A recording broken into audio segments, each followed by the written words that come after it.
Bueno, vamos a continuar.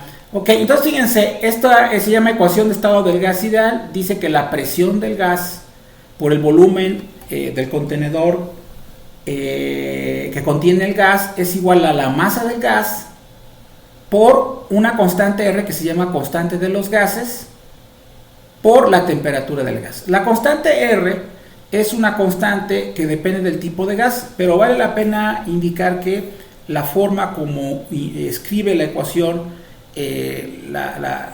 los ingenieros y los físicos es un poco distinta, tiene ciertas variaciones, entonces es importante realizar esa distinción.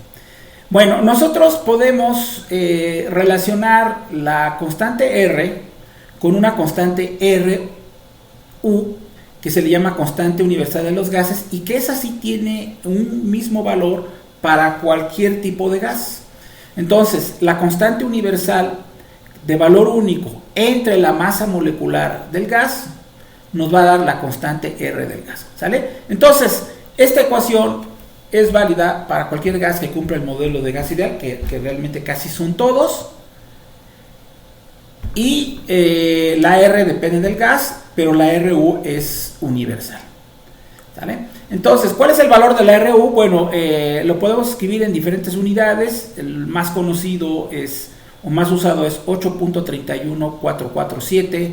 ¿En qué unidades? Kilojoule sobre kilomol grado Kelvin, ¿sale? O kilopascales metros cúbicos. O sea, kilojoule es lo mismo que kilopascales metros cúbicos. Kilomol sobre kilomol grado Kelvin, ¿sale? O en estas unidades que tenemos aquí, que sobre todo 1.98, 10.73 y 1545, pues son en el sistema inglés. Bueno, nosotros podemos reescribirla en varias formas, ¿no? Por ejemplo, podemos pasar la masa dividiendo y nos va a quedar presión por volumen específico. Acuérdense que volumen específico es el volumen entre la masa, igual a la constante del gas por la temperatura. Pero como también vimos en química que la masa está relacionada con la masa molar, con el número de moles, entonces podemos reescribirla en diversas formas, ¿no?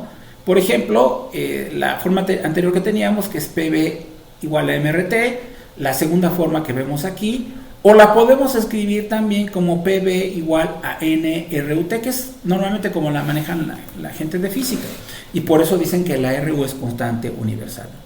Entonces dice presión volumen, esta N que tenemos aquí pues es precisamente el número de moles de un gas que hay en un contenedor, la constante universal y la temperatura, ¿sale? Entonces estas dos formas, dése cuenta que se parecen, pero no es lo mismo, son diferentes. En la primera es presión del gas, volumen del gas igual a masa del gas, constante de los gases por temperatura, donde la R depende de cada tipo de gas. En la segunda fórmula, o la de la línea siguiente, tenemos presión del gas, volumen del contenedor que contiene el gas igual a número de moles por constante universal de los gases, que es independiente de los gases, es la misma para todos los gases por temperatura. Entonces parecen las fórmulas, pero no son iguales. En un caso tienes masa constante del gas, que depende de cada gas, y en la otra tienes número de moles por constante universal de los gases, que esa es fija para todos los gases. Y tenemos una tercera fórmula que también es muy usada, sobre todo para los químicos, que es presión por volumen de un mol. Así como nosotros tenemos que el volumen específico es volumen entre masa, también podemos manejar el volumen molar, que es volumen entre el número de moles. Y aquí en este caso pues queda simple, como la que tenemos aquí en color rojo, ¿verdad? Que es presión, volumen molar igual a constante universal de los gases por temperatura, ¿sale? Son las cuatro formas que se manejan, 1, 2, 3 y 4, ¿sale? Dependiendo de los problemas y de las aplicaciones. De hecho, aquí en termodinámica básica, en el siguiente tema que nada más voy a ver muy brevemente, que se llama termodinámica de sistemas cerrados, porque ya se nos terminó el curso, en el siguiente tema normalmente lo que hacemos es trabajar con lo que es esta ecuación que tenemos aquí, ecuación de estado del gas ideal, en la forma presión, volumen, masa, constante del gas por temperatura.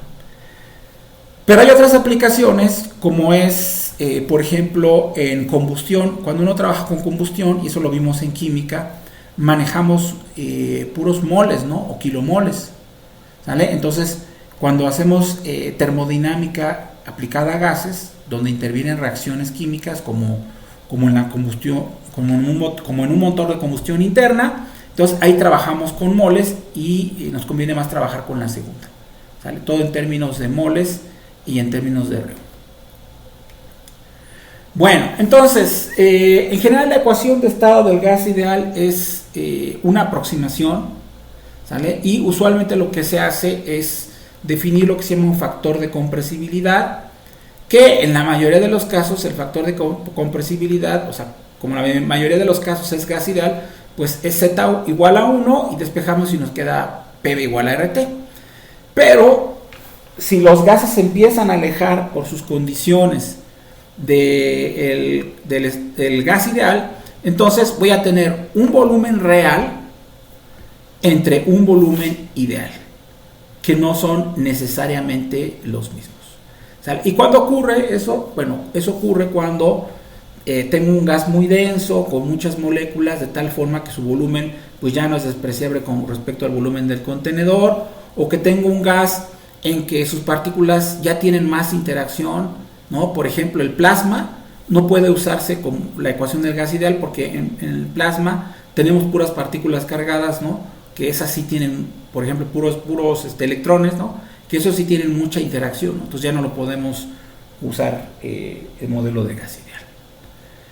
Bueno, la pregunta es, ok, nosotros vimos que tenemos líquido comprimido, mezcla y vapor sobrecalentado. ¿Cuándo puedo utilizar o cuándo puedo modelar o usar la ecuación de estado del gas ideal? Bueno, en la siguiente tabla lo que tenemos aquí, en la siguiente figurita lo que tenemos acá son las... tenemos temperatura, perdón, los ejes tenemos temperatura contra volumen, la montañita que separa la región líquido, mezcla y gas sobrecalentado, y cada uno de estos numeritos nos indica el porcentaje de error entre usar